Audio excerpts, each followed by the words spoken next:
All right, welcome back to episode 2 of Afrolantican Jurisprudence. This is your host again, Andre Smith, Smitty Bonton, Professor Smith, any way you prefer to refer to me.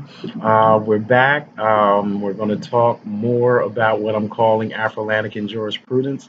I kind of gave you a description of the project in the first episode, so I won't give that to you again. Definitely refer back to it in the website. We're definitely going to get that more cleaned up, modern, and useful in the coming weeks and whatnot. Going to get some professional help. Can't do everything. Got to stick to what I'm good at and then let other people do what they're good at.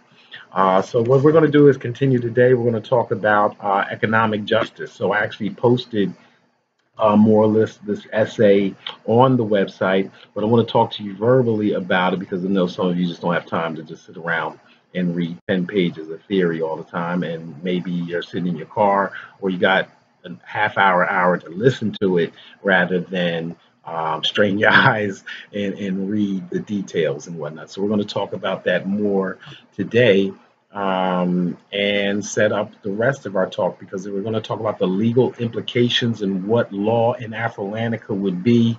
I think we need to talk, and especially if we're going to talk about this as law from a Black nationalist perspective or an Afrocentric perspective, then I think we ought to deal first with what is Black? Is there a such thing? What is Blackness? What is Black nationalism? I'm going to use the term so often.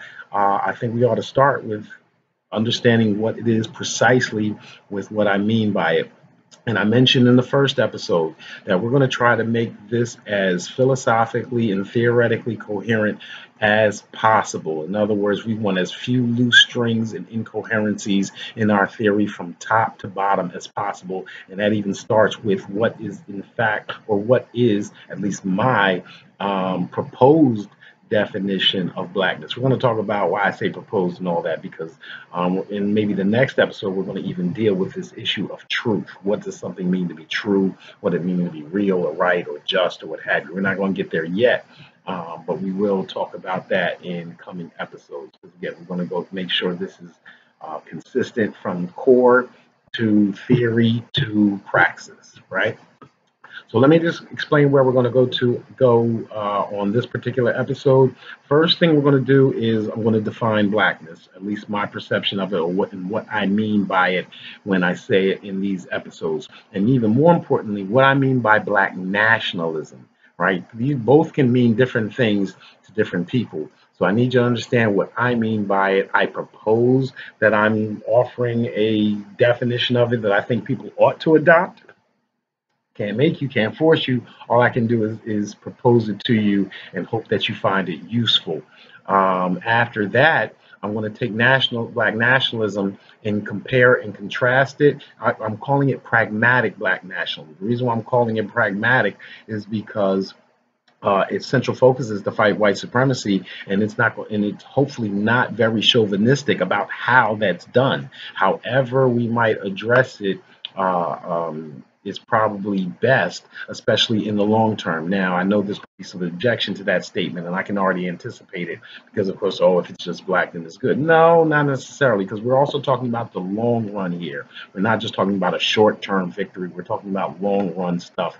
So not only we're talking about anti-subordination, the trope or the hypothetical of Afrolantican jurisprudence is designed specifically to say how can we end anti-subordination and replace it with something new that means not subordinating. So we're trying to find a way out of racism, a way out of white supremacy to a more equitable, meritocratic, equal society. Um, and so we're going to contrast Black nationalism with many different political theories and explain why I believe it is easily defended, that it should not, or ought not carry a negative impression and I know it will. However, intellectually, I think we ought to be able to defend it to anyone who really seriously questions the mission. There are all those that are just not going to agree with this, and that's fine. So we're going to compare and contrast Black nationalism with what I'll call idyllic modern progressivism. Again, you can criticize my definition of progressivism. That's one way to disagree with what I'm proposing. I'm also going to compare and contrast black nationalism with conservatism. Going to compare and contrast it with black nationalism with what we call neoliberalism.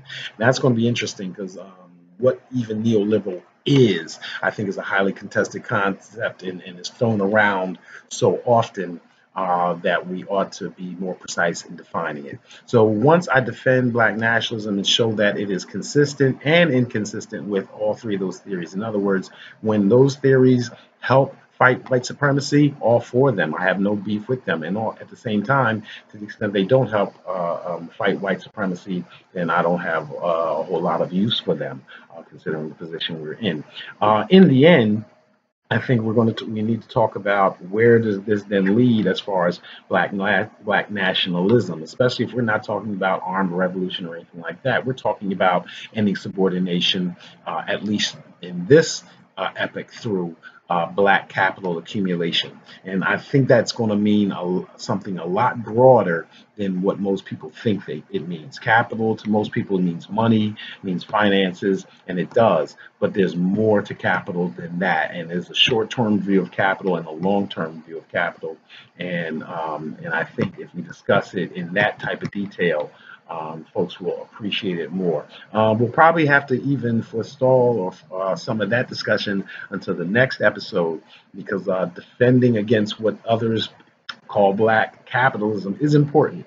I have very, very, very, very good friends and colleagues of a black nationalist perspective that may believe that Afrolantica should be more socialist than I believe it should be, or have a different governing system than I think it should be. And I embrace their descriptions of what they believe the ideal society and system ought to be. So I am going to take my stab at defending what I think their charges are going to be against my conception, which is very more compatible with a neoliberal conception of society to theirs, which is probably more progressive than the version that I offer. Because again, I think the essence of this is my embrace of economics, or at least some type of free market economics.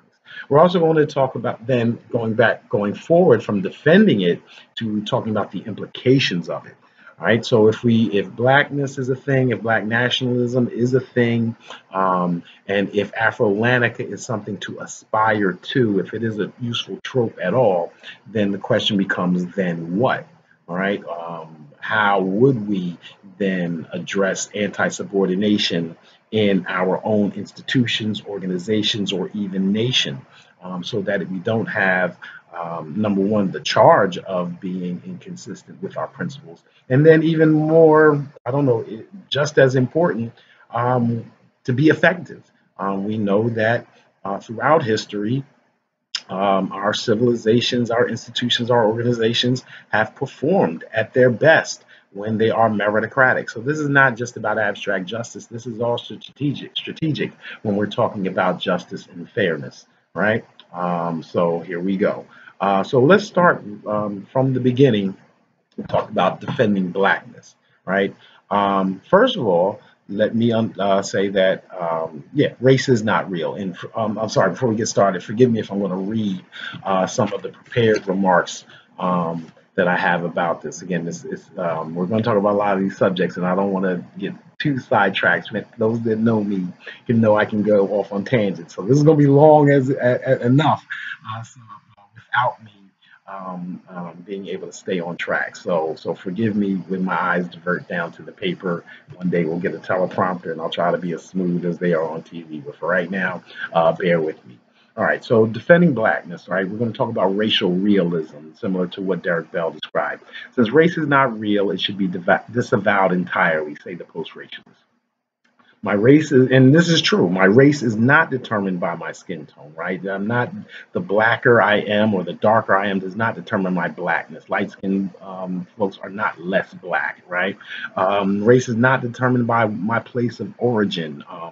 That if I was born in Africa or then I'm black, and if I'm born in America, I'm not, or that there are There are white people, so-called white people, that are born in Africa. There's a whole country of them, South Africa and other parts, right? This idea of a white Africa wouldn't make any sense if race was strictly designed with your based on your origin. It's not based on genetics. It's not based on biology and whatnot. I'm not a scientist, but I'm going to accept the claim of Soy Kita and other scientists that argue that no, race is not phenotypically, genetically, or biologically determined. It is it's not even determined by the Black experience, right? I can't express how problematic that is when we know that the so-called Black experience, when we talk about culture and whatnot, is influenced by subordination. It is influenced by those in power. We're going to talk about hip hop and Black music and others later. That to suggest that our culture defines Blackness, to me, is inauthentic, and suggests that anyone that does not follow our culture, anyone that's not eat corn on the cob or watermelon or play spades, is less Black. I know it's funny, right? I know we've all done it in college and whatnot. Who's Black enough, or this is really Black? But that, and while that's cute, at the same time, it is distracting, and at the same time can be harmful when we're talking about serious business. So, if it's not our culture, if it's not biology, if it's not, what is it, right? And as a matter of fact, if it's not any of those things, then why should it be at all? So I mean, let's think about it. Not buying something because I want to be with for my race. As a matter of fact, let's say Colin Kaepernick in the NFL right now. To not watch NFL football in solidarity with Black people is a cost to me. I'm a football fan. I'm a sportsaholic. People know that, right? And so why? So race stands in the way, or racial solidarity can stay away in the way of my individuality, right? The idea of me wearing or hair or dating whomever I'd like in solidarity with the race, right? So if it's in the way of my personal autonomy, if it's divisive in society, if it's merely an ideological construct, then philosophers such as Naomi Zack ask, well, then get rid of it, right? Why acknowledge it at all if it's just a thing, ideological thing that doesn't even really exist? This is the essence of post racialism, right? That if we wanted to get to a fairer society, we need to get rid of these arbitrary distinctions between people. Fair enough. Very hard to argue with intellectually, right? Logically. Except, all right, while race is a mere ideological construct, so is the line between the United States and Mexico. So is the line between Florida and Georgia. Those are ideological constructs as well, and pretending that they don't exist invites certain consequences. Just calling something an ideological construct does not make it disappear. As a matter of fact, we go to love, we can go to religion, we can go to all types of other things, friendship. All my Houdini fans, right? The dictionary doesn't know the meaning of friends, right? But to say that it doesn't exist because man doesn't define it, is that may be a little too much for me, and it has been for the last 5 or 6 thousand years. Remember, race is not a United States construct. It was not created by the United States. Might not even be created by white people, because if we go all the way back to ancient Kemet and we accept that Kemet means land of the blacks, well, then it may have been dark-skinned people who acknowledged race in the first place, or and this competition between peoples over economic resources has been going on for the last 5 or 6 thousand years. Perhaps it does go away. That's fantastic. If race does entirely disappear, then we would not have racial subordination. However, to the extent it is here and we do have racial subordination, ignoring it does not help it get better, right? According to Charles Mills, that race should be irrelevant is certainly an attractive ideal, but when it has not been irrelevant, it's absurd to proceed as if it had been. Even though whiteness does not have the value it once had, it would be foolhardy for Black people to disavow racial solidarity when others have not. And that's even a reference to Cheryl Harris's Whiteness as Property, a very influential law review article written in the 1980s about passing, about how whiteness has economic value. right? And how much, perhaps maybe to this day, thanks to whittling at white supremacy, whiteness may not have the same value it had 10 years ago, 30 years ago, 50 years ago. But for those of us that are truly interested in equality, the fight can't stop until the value is basically the same. So embracing blackness is then an act of self-defense. For the political and economic fates of black people have improved in times before, only to be retarded by those who would enjoy the benefits of greater white cohesion. Again, my brother Carlton P. Waterhouse has done great work reminding us about Reconstruction. We had after the Civil War, there had been a glorious time with black senators, with wealth accumulation, etc., and the retrenchment, the racial response, the white backlash was harsh, right? Very harsh and swift. So we've had advancements like the Civil Rights Act before. We've had wealthy people. We've had folks high up in government. We still don't have as many black senators today as we did in the late 19th century. And just as the Obamas, the neo Nazis, the alt right, whatever you want to call it, want to dial back the clock, now they did so 100 years ago. If you think Donald Trump is bad, go back and check out Woodrow Wilson. And that's after Andrew Jackson and whatnot. Trump isn't the first, and you hope he's the last, but gotta be prepared if he's not, right? Okay, so secondly, after defending blackness, let's talk about or idyllic modern progressivism and post-racialism, right?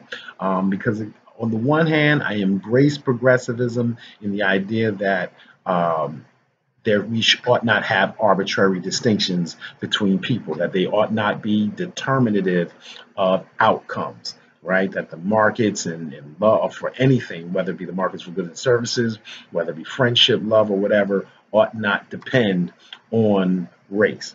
However, again, we have to acknowledge that it has, and it still does. And post-racialism refuses to recognize that race relations and civil rights for blacks improved in the past, only to be viciously and violently and almost completely taken away. Consider how the gains of Reconstruction were taken away and slavery reconstituted under the Jim Crow convict leasing sharecrop system. If you haven't read the book, again, please get Slavery by Another Name by Douglas Blackman. He convincingly demonstrates that slavery did not, in fact, end until 1941. Let me say that again.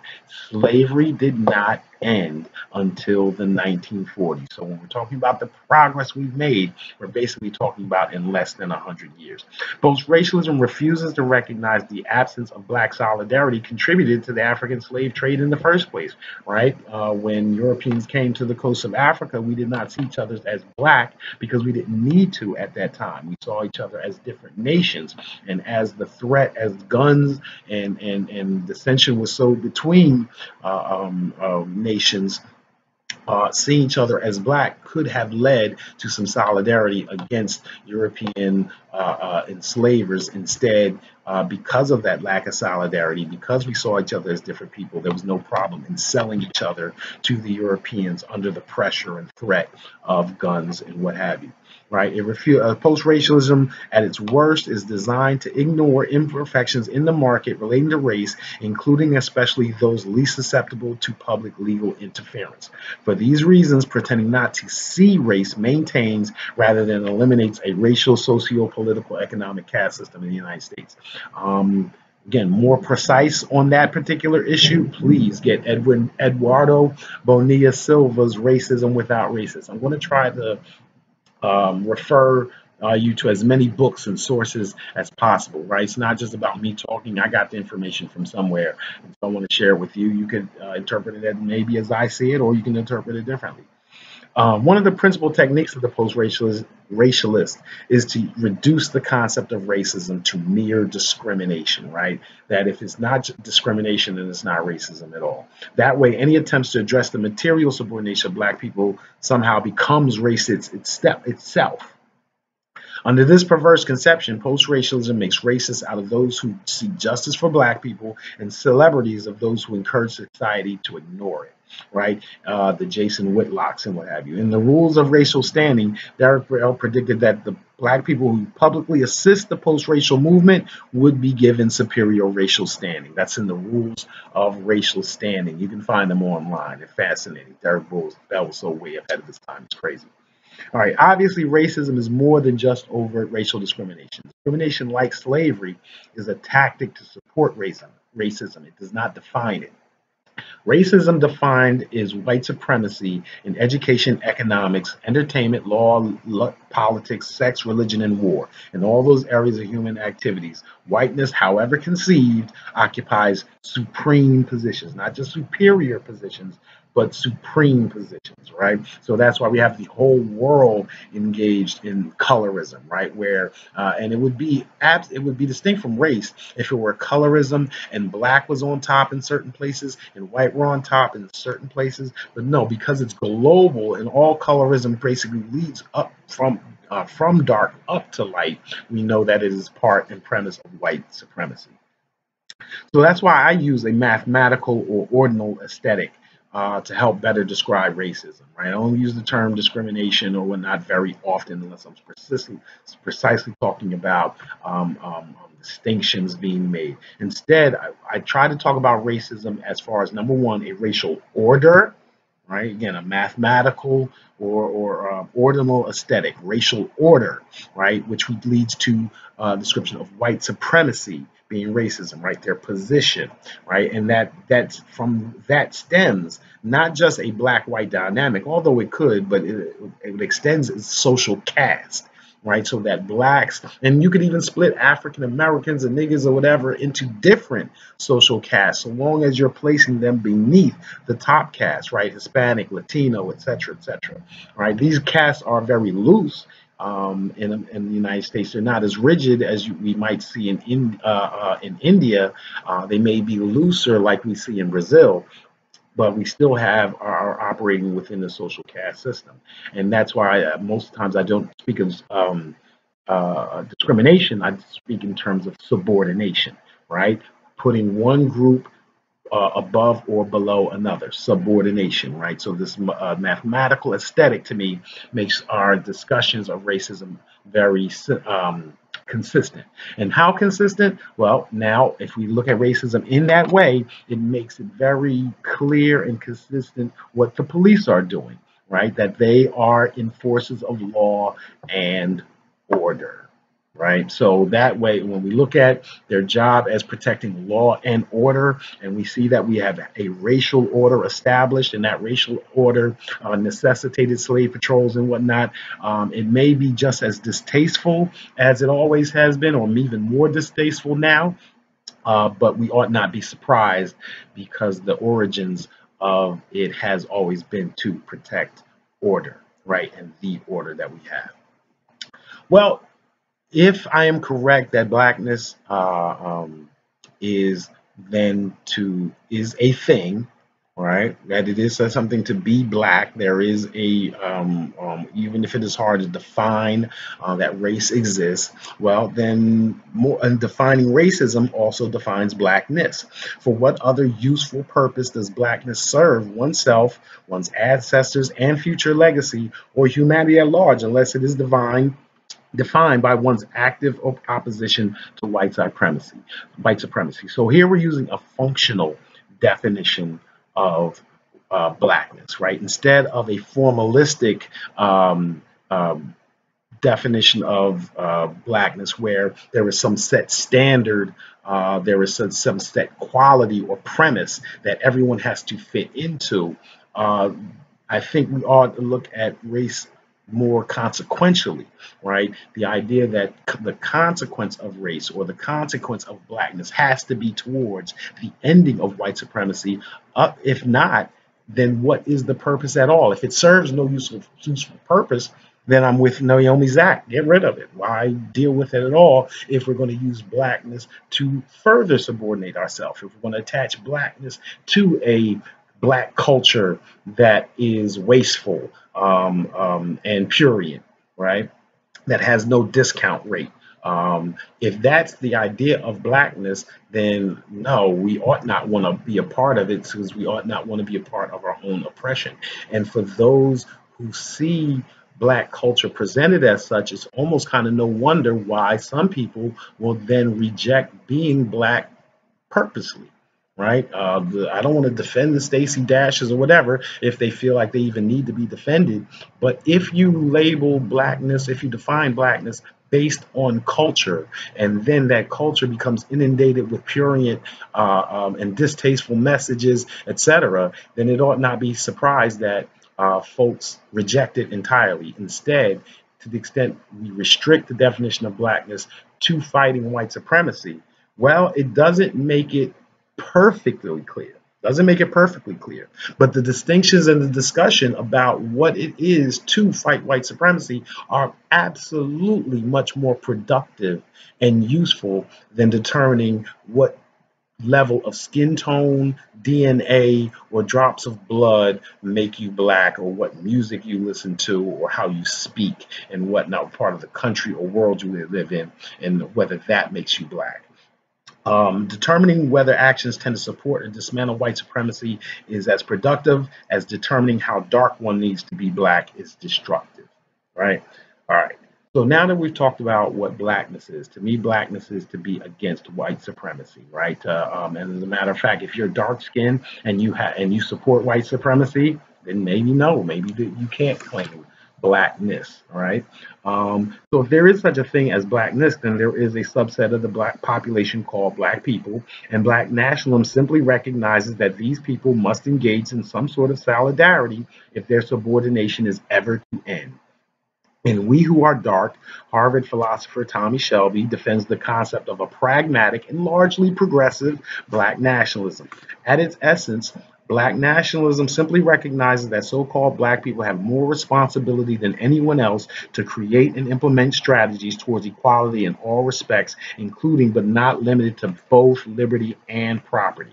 By concerning itself with both liberty and property, black nationalism departs from both progressive and conservative political attitudes. Black nationalism assumes, though it does not demand, that racism is permanent. So blackness is to be against white supremacy, as black nationalism is as well, right? And it's a broader concept in that we're seeking to look for equality and liberty and property. And so now what I want to do with this pragmatic black nationalism is defend it against charges of hatefulness or intolerance.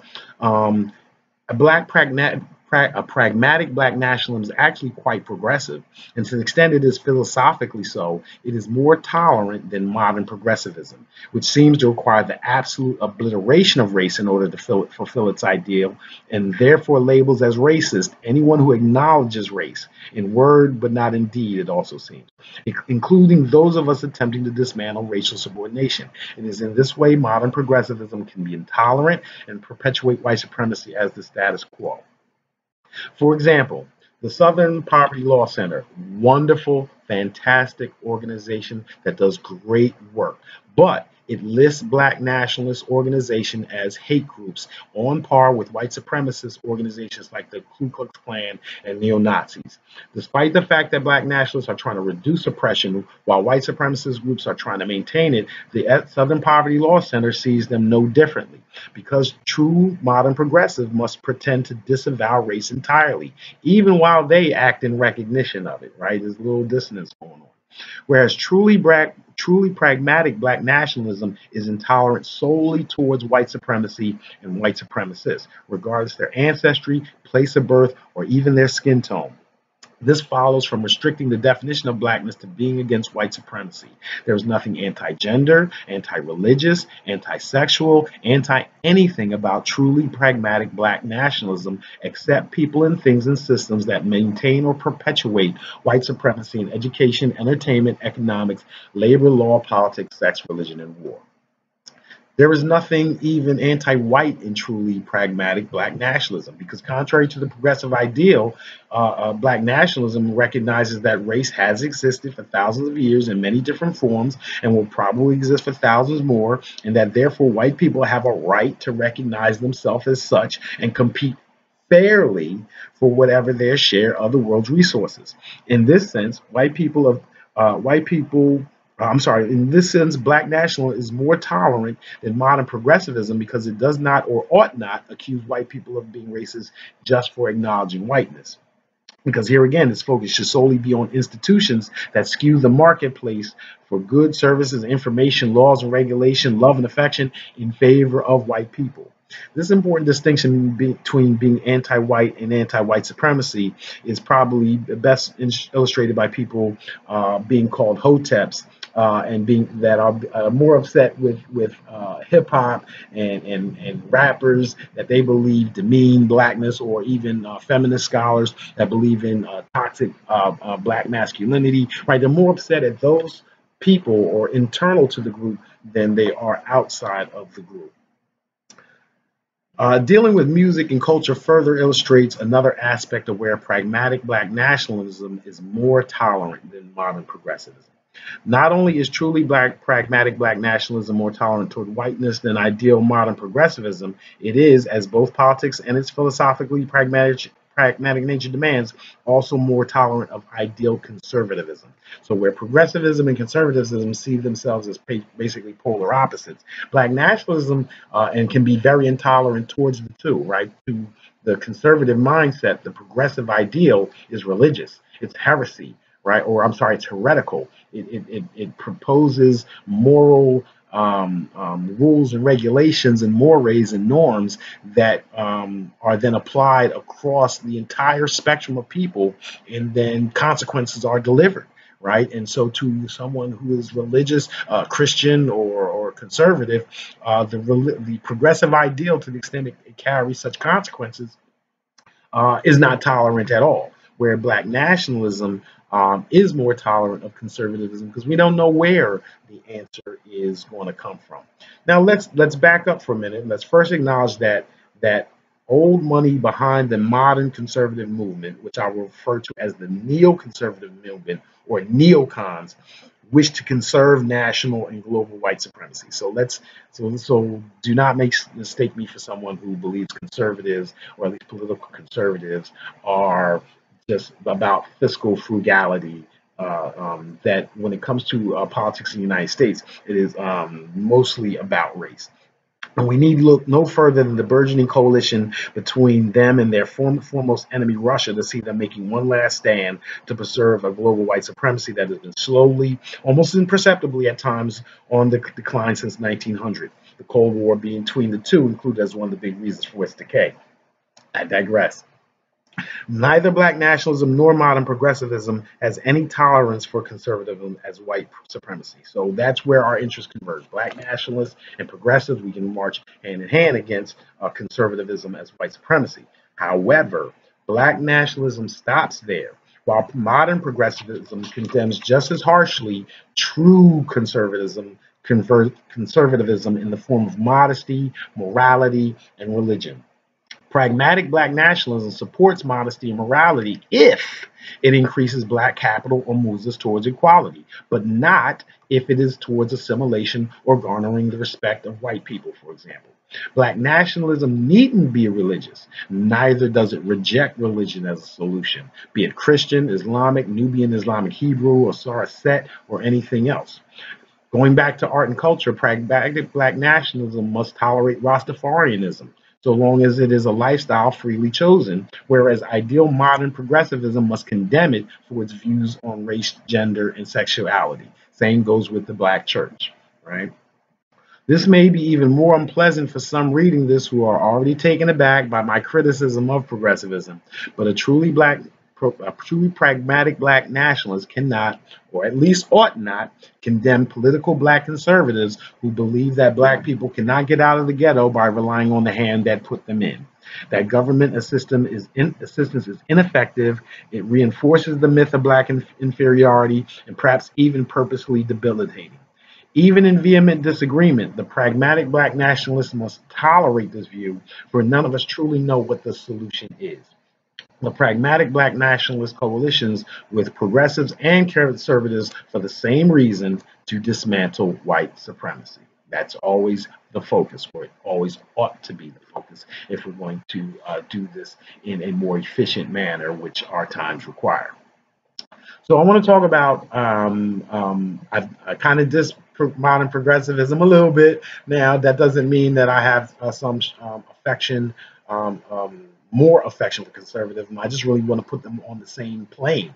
So let's talk about black nationalism, black conservatism, and the myth of black inferiority, right? And where I depart, where I can accept black conservatism and where I can't. Holding both conservatives and progressives to the same standards does not mean that you can't favor one over the other. One can truly believe that most self-proclaiming black conservatives they've encountered tend to view themselves as special, as seeking to prove to themselves and others that they are above the black masses, that they have transcended their race. Yet there are also progressives who believe in the myth of black inferiority just as any white racist or black conservative, and therefore accepts blackness as a lower social caste in the United States, and therefore seeks solely and incessantly simply to find a comfortable spot for themselves within a white supremacist system without trying to dismantle it. Just get along. Audience, right? Audience is the telltale difference between the conservatives I tend to like and the ones that I don't. When it comes to so-called respectability politics, I have much greater tolerance for those who promote modesty, thrift, and morality when they speak directly to black audience seeking to inspire them, rather than those who speak ill of black people to disparage them and make the speaker look better. And that's regardless whether the listener is white or black. Although this is my litmus test, it is, I fully concede, somewhat problematic. Now, the reason I largely reject respectability politics, regardless whether it is genuine or not, is because there's a mighty thin line, imperceptible even, between constructive criticism and perpetuating the myth of black inferiority. Black people face so much scrutiny from the outside world, and much of it either exaggerated or outright false, that I think even honest criticism of black people's blackness does more harm than good. So although I agree with Brando Simeo Starkey in his book In Defense of Uncle Tom, Why Blacks Must Police Racial Solidarity, let me say that again, great book. Great book. Brandon Simeo Starkey's In Defense of Uncle Tom, Why Blacks Must Police Racial Solidarity, that black people must reserve the right to call each other out. We should restrict it, but we should restrict it to the most egregious cases because we're often wrong about other people's intentions. We are often piling on even when we're right, and too many of us feel as though we can criticize each other to equality instead of actually putting in the arduous, unappreciated, unsexy work towards accumulating capital. And sometimes when we're criticizing other people, black people, we are just flat out wrong and regurgitating false statistics about teen pregnancy or incarceration rates or what have you. The myth of black inferiority is so deep that most claims of black degradation go unchallenged, both in casual conversation and academia. I lament the part of our jobs as professors in creating and maintaining progressive coalitions is to continually remind white folks how bad things are and hopeless the situation is without an affirmative action program, or for white folks to finally understand what we're going through. Whether debating with white co-workers or seeking grants for a nonprofit, it is sometimes hard for the well-intentioned of both races to poverty pimp for years and not internalize the myth of black inferiority. Again, E. Franklin Frazier wrote about this phenomenon and about the black bourgeoisie way back in the 1950s and 60s. Once again, a tremendous book. This is a hard pill for some of us to swallow, including myself. For criticizing others with petty, pretty elongated words is what has given us decent jobs and some popularity in some social circles. We Facebook warriors really think we're doing something sometimes. When we ought to know that nothing we say on social media to criticize another person produces increases in financial, political, social, or human capital. What I'm doing right now it costs me nothing. This is cheap. Educating ourselves and our children, starting in patronizing black businesses, and stop unduly criticizing each other. That stuff requires actual effort. That's the revolution that will not be televised, nor will it be on social media, because it'll be black people every day busting their ass to make life work and to build something for themselves and their children. Those are the true revolutionaries. When I get the urge to criticize another black person with whom I disagree strongly, I try to recall Dan Freeman from the movie The Spook Who Sat by the Door. And yes, Huey Freeman from the Boondocks is named after Dan Freeman. Spook Who Sat by the Door, I think it's free on YouTube. While attempting to become the first black CIA agent, he was considered by his classmates to be the ultimate sellout. That's how he had to do to get the job. And then while he was working, they put him in the mailroom, so he had to endure all types of racism. And he played the Tom very well so that they wouldn't fire him. He got all the knowledge, and yet his plan all along was to bring home the knowledge to his community and spark the revolution. Fantastic movie. We know not the destiny of the next man. All right, so let me move on. So this is why that is my black nationalist critique in comparison with black conservatism. That again, morality, thrift, religion is something that could possibly take us towards redemption, could fight anti-subordination, could lead to a fair, more just society. However, to the extent it disparages black people using false statistics and assumptions about inferiority, then that is not something I can get with. Let's talk about black nationalism and neoliberalism. Right? I've dissed progressivism, I've dissed conservatism, and now I'm going to explain why. On the one hand, I think black nationalism is most consistent with neoliberalism. I think it appreciates the fact that neoliberalism largely stands out of the way of the black nationalism for us to do whatever work we think is appropriate. On the other hand, there are dynamics. There are tactics or protest strategies that we could engage in black nationalism that even the neoliberal will object to, especially when we're talking about boycotts and buy black movements and economic protectionism. And we'll get there in the next, hopefully in the next 10 minutes. All right, so first let's start defining political theories, because neoliberal is this term that's come out in the 21st century, just like progressivism and whatnot. What happened to the old, just plain conservatives and liberals, right? Conservatives were Republicans, liberals were Democrats, conservatives were harsh and racist, liberals were supposed to be tree huggers and whatnot. So what's happened to that in the 21st century? There's basically been a split now between a three-way split between what we call now neoconservatism, neoliberals, and progressives. For example, many will argue, including myself, will argue that President Obama is more a neoliberal than he is a progressive. Now, they'll say that disparagingly. I say it just as a matter of fact. That carries good connotation, that carries good consequences and some bad consequences, just like everything. He's not our savior. He is a black man that has done, I don't know, as best as he could, just like the rest of us are doing, as far as I'm concerned. And his presence as a counter to the myth of black inferiority by itself overshadows and trumps pretty much any criticism I have the man. And I do have several, but I'm going to hold that for today. So let's talk again about black nationalism and neoliberalism and defining political theories. Again, to the chagrin of my many progressive friends and colleagues, and even worse to those even further left, pragmatic black nationalism is most compatible with modern neoliberalism. Old school liberalism justified slavery. It is the basis of modern conservatism. So the liberalism of the political theory world starts out from a very bad place. Do I get the initial reaction from it? The British West India Company and other slavers relied on laissez-faire economic theory and the societal demotion of religious and moral principles. Answerable only to themselves as individuals with property, the Enlightenment thinkers sought the liberty to own other humans and also created the myth of black inferiority to justify it. On the other hand, the modern progressive, socialist, radical community seeks just that, a national, international community with norms and mores that uphold the sanctity and dignity of each person and group. So leading up to the year 2000, popular media labeled conservatives those who wanted to conserve the political status quo brought on by 17th to 19th century liberalism, i.e. white hetero male supremacy. The term liberal came to mean those who wanted to liberate social mores and restrictions on minorities and women and sexual orientation. Republicans represented conservatives, Democrats became the party of liberals. In the 21st century, we recognize a third very powerful group in the middle, neoliberals and neoliberalism.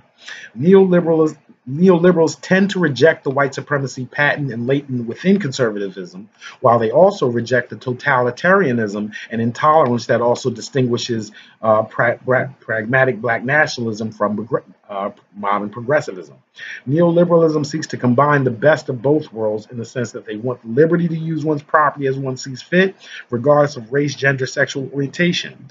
Amidst irresolvable moral and cultural controversy over what America is, neoliberals coalesce around the idea that regardless of what it means to be American, the country should be wealthy and run efficiently. Without regard to who eats, unlike neocons, and without regard to whether some people eat at all, unlike progressives. That everyone should care about everyone is certainly a wonderful ideal to which we should all aspire, but to enforce it under penalty of law is something neoliberals are not comfortable with. To use the violence of the state against those who choose neither to harm nor care about other people. In a society steeped in white supremacy, black people have long been asked to care deeply about a society that does not reciprocate. Now, black nationalists probably lean towards progressivism due to the fact that a disproportionate number of black people depend upon government assistance, but adherence to progressive ideals for many black nationalists is contingent upon and therefore a function of circumstance and strategy. In other words, as Derek Bell would call interest convergence. And when those interests converge, we have coalition. When those interests diverge, then we do not. In some circles I've traveled, wealth and efficiency and therefore neoliberalism has become synonymous with racism and white supremacy. And I find this unfortunate. First, because rejecting wealth and efficiency as inherently white means that poverty and inefficiency become necessarily black. And we know in some circles, especially in some circles with so-called rap music industry, they certainly tend to promote that. And that's why Afrocentric history is vital. It's vital to the mental well-being of black people because we must come to understand that for 90% of human history, dark-skinned people the world over have been just as wealthy and successful building civilizations as Europeans and their descendants have been in this area. Assuming that black people have always throughout human history been in a degraded state is an important part of maintaining white supremacy, in fact. Unfortunately, scholars who reject wealth and efficiency as legitimate concerns of the nation and of the subordinated groups themselves perpetuate the myth of black inferiority. Imagine black people to occupy Derek Bell's mythical island in Afrolantica, and I'm certain that we would expect the high government officials, including judges, to be opposed to wastefulness, that the people would expect the government to support equal opportunity without guaranteeing equal outcomes. So consider also that although a progressive society treats its lower ranking members better, there are vastly more white people by number in the United States of America. So to the extent anti-poverty programs have always been designed and skewed to subsidize poor whites more than poor blacks, black progressive activists are sometimes pushing us to love a system that won't love us back, so long as we're the voting minority. And another reason it is unfortunate that so many scholars rail against neoliberalism is because neoliberals are the least likely to fight against black capital accumulation. Neocons,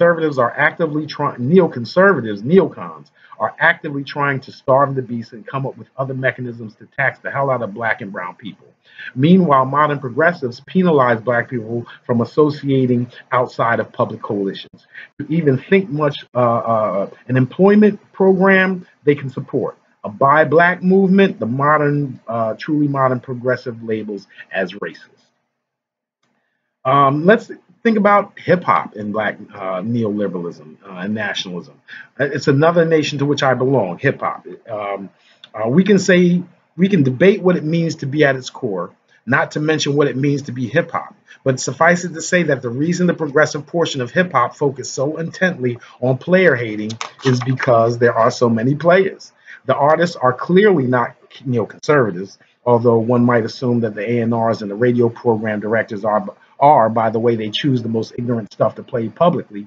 Instead, I'm pretty confident that hip hoppers want wealth and the room to express themselves regardless of their identity, but without the responsibility to care for anyone other than oneself and their crew. That's the message that I think we get from true hip hop, and it's neoliberal. As Nori said in Super Thug, you don't like the law, break it. I don't care. But when you get caught, remember, I don't care. That's neoliberal. That's hip hop. Now, progressives want to push it in a particular hip hop in a particular direction. Black nationalism and hip hop are not synonymous, even though I both believe both are neoliberal. Hip hop is broader than black nationalism. There can be black nationalism in hip hop with controlling the means of production and such, and there can be hip hop in black nationalism. But obviously, hip hop can survive without black nationalism and vice versa. The striking similarity in America, though, and therefore the intense compatibility, is because hip hop and neoliberalism only a fight against those who fight against them and simply ask for the non affiliated to just get out the way. Now, I just praised neoliberalism. Let me bash it. Recently, just very recently, the president of Rwanda, Paul Kagame, I hope I pronounced his name right. He is seeking to ban imports of secondhand clothes, so that Rwandan industry can flourish. Right? There's no reason why Rwandans can't produce their own clothes, their own textiles. But once that has come out, I hadn't heard anything about Kagame for years, about his leadership style or anything like that. But once that came out, all of a sudden, in the last 1 week, I've read at least 2 or 3 stories about human rights abuses in Rwanda. Now, I'm not in Rwanda. I don't have reliable sources there. I cannot say that the human rights abuses do not exist. But what I can guarantee is the reason why they're coming out now. And the real crime is protectionism. Similarly, Bloomberg and The Economist had nothing really bad to say about Donald Trump throughout this whole fiasco until he started talking about tariffs on foreign steel. Now, all of a sudden, you see editorials bashing him and joining with the liberal camp. It's always interesting when financial journals editorialize about human rights. Neoliberals know most people don't really care about protecting the sanctity of the free market, so they use progressive politics as pretext. Progressives, particularly ones who run organizations, then must accept the ruse because it signals funding, right? Both can promote that funding as being towards corporate responsibility. The progressive can say, "I wrangled this, and I got this from those corporate dogs, and now they have to support the human rights organizations." Meanwhile, the organization touts it and writes it off its taxes. This is a powerful interest convergence. Progressive intellectuals who I have the utmost respect for are often caught in conundrums, for their causes are pure, their thoughts are pure, yet they risk often being 21st century missionaries who soften the people and tell them of a better life.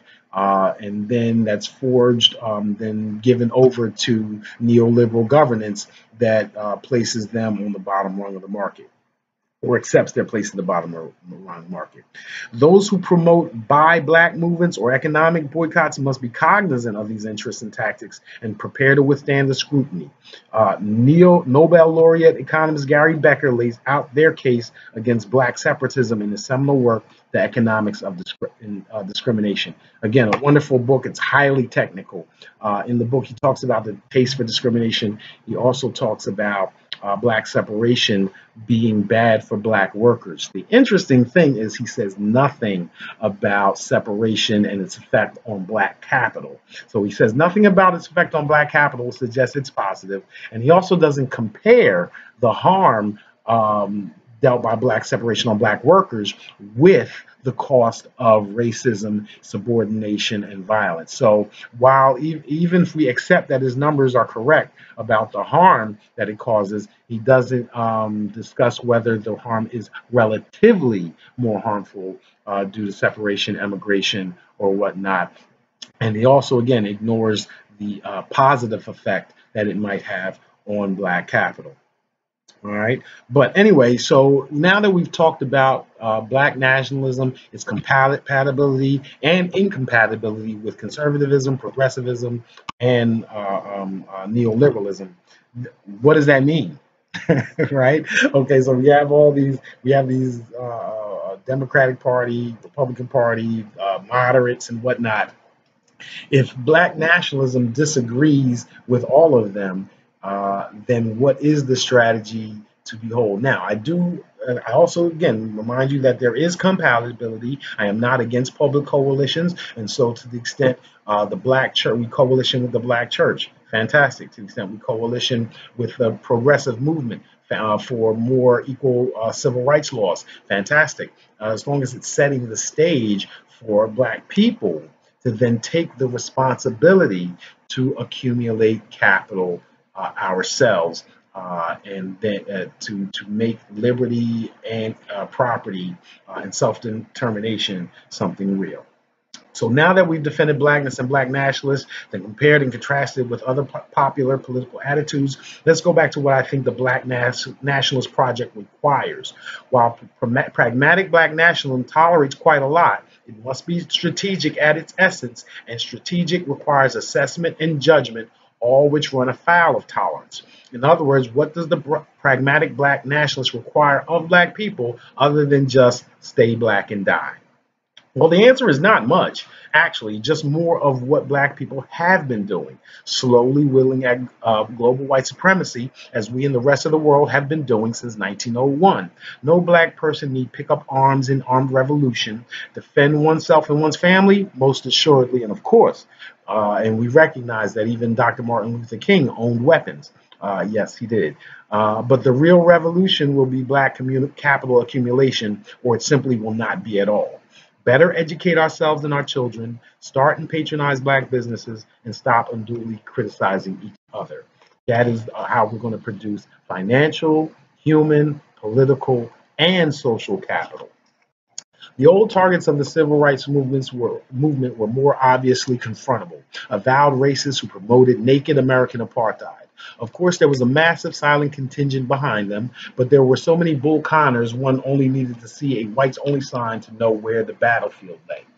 A neoliberal and progressive coalition supported the civil rights movement. The black church was also involved, and for the same reasons, a coalition supported the North in the Civil War. You see, racism is not only immoral, it is macroeconomically efficient in the long run. The wealth of a country, its long-term prospects for survival, is actually more in line with the talents of its citizens than it is within its financial balance sheet. What I'm describing here is human capital. And even the balance sheet suffers mightily when the national hotel chain like Howard Johnson's cannot accept payment from black customers because of Jim Crow laws in the South. So Nobel Prize winning economist Gary Becker, who I mentioned before, demonstrated how apartheid is inefficient for the country, and therefore, as Bell might say, the interests of whites and blacks at that time converged around a country run by corporations instead of plantation owners. That coalition achieved the Civil Rights Act and other anti-discrimination laws so that commerce can flow freely and the wealth of the country increased. However, the increase in wealth was not distributed fairly. Since the civil rights movement, corporations and their investors, primarily whites, but only a small share, have held on to the gains of the last 40 years, leaving poor blacks and poor whites at sometimes violent odds with each other. Because the riches did not trickle down, those waiting to get wet have to fight viciously over every drop. Wages in relation to inflation over the past 40 years have been seriously depressed, as well as savings. The late, great Rhonda Williams always said, when white America catches cold, black America catches a fever. Anti-poverty programs are needed, but when funds are scarce, interest convergence turns into interest divergence, and progressive coalition building becomes less fruitful. For example, funds were too scarce to provide health care for addiction when black people in inner cities experienced the crack epidemic, while the outcry and support for opioid addicts has been more sympathetic, quicker, and more intense as poor and middle-class whites are disproportionately ensnared. Similarly, it would be very hard to find a non-affluent white person who is enthusiastically in support of financial reparations for black people, regardless of the justice of the case. William Darity is the preeminent black economist in the United States, and he believes that mathematically speaking, the racial wealth gap simply cannot be closed without reparations, that equality cannot be achieved without it.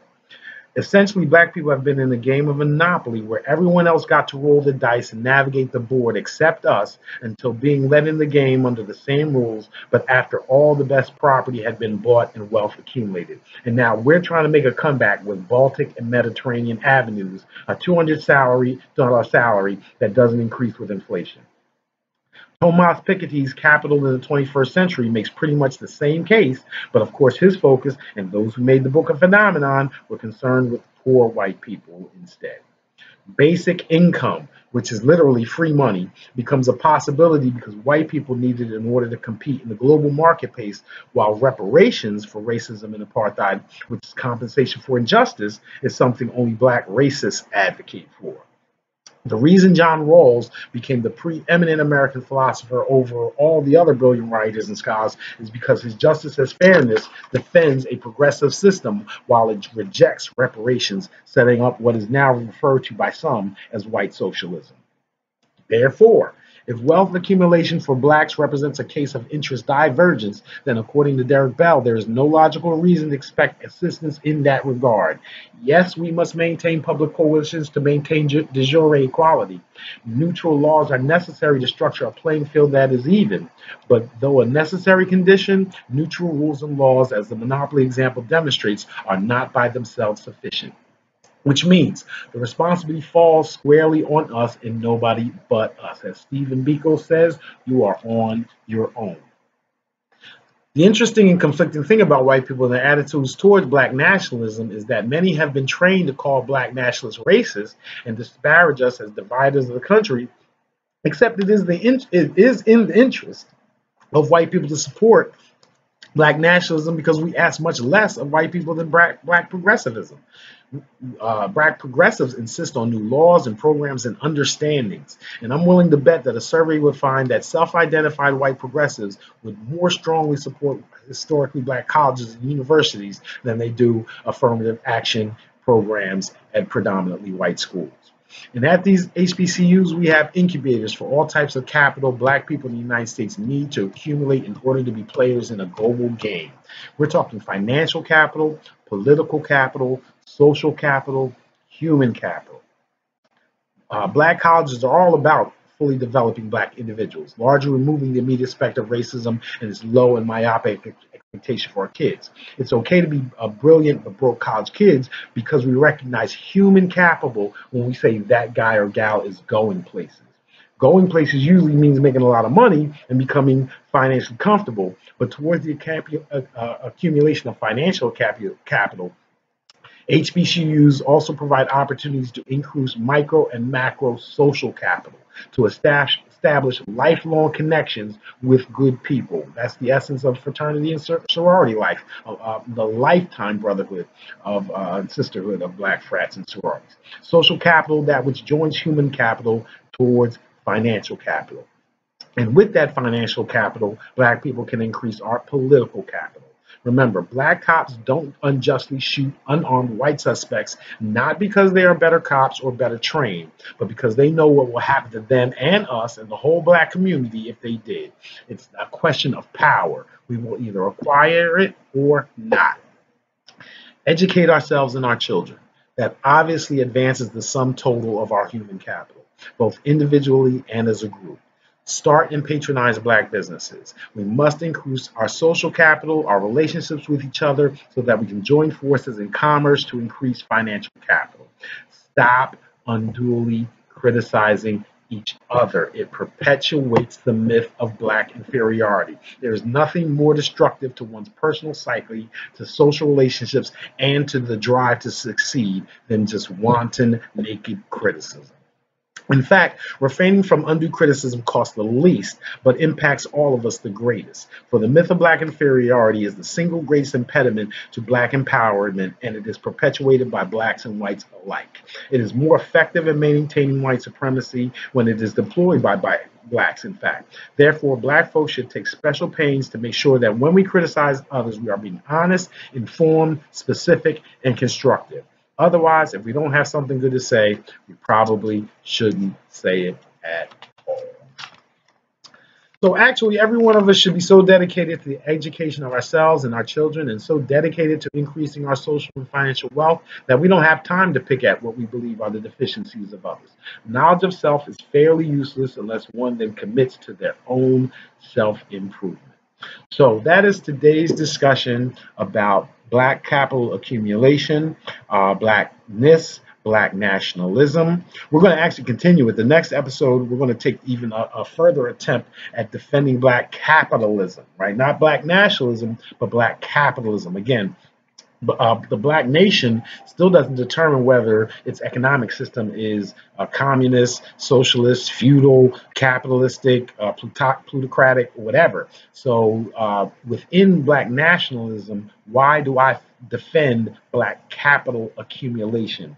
And I've had disagreements and discussions with plenty of scholars over the years, and so I'll present some of their arguments against it and also give some of my responses to why I think it is the appropriate place. As a matter of fact, I really don't think we have any better alternatives or any other viable choices other than to accumulate capital. And then after that, we'll spend the second half of the next episode talking about what's the implications. What are the implications of blackness, Black nationalism, as far as the law is concerned? Remember, all of this is toward jurisprudence. So even though we're talking about race philosophically, Black nationalism, as far as political theory, in the end, the question becomes law. What does that mean for law? If racism is permanent, if Black nationalism is a participant in the United States and advocates for particular laws and regulations, just as any other discrete political group, what is our negotiating position going forward? How do we coalesce on it, and how do we produce and push our agenda, political, social, financial agenda forward? Thank you. I know I've gone a little bit over an hour. Thank you for your time. I hope you enjoyed it, and see you for episode 3.